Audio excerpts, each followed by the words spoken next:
재취업을 돕기 위한 실업급여. 그런데 지난해 부정수급액이 처음으로 330억 원을 넘었습니다.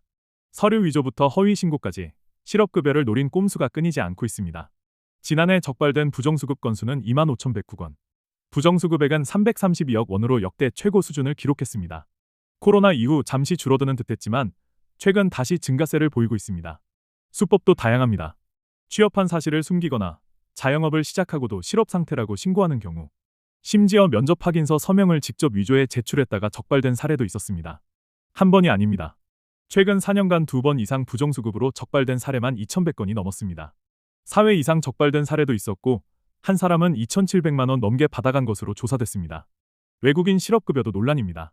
지난해 실업급여를 받은 외국인 가운데 중국 동포와 중국인이 약 78%를 차지했습니다.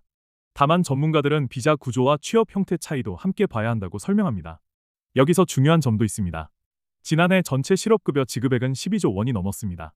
330억 원은 큰 돈이지만 전체 지급액과 비교하면 일부에 해당합니다. 문제는 실업급여 자체가 아니라 제도를 악용하는 부정수급입니다.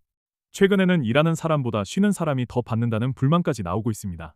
실업급여가 사회안전망 역할을 해야 하는데 일부 부정수급 사례가 제도 전체에 대한 불신으로 번지고 있는 겁니다.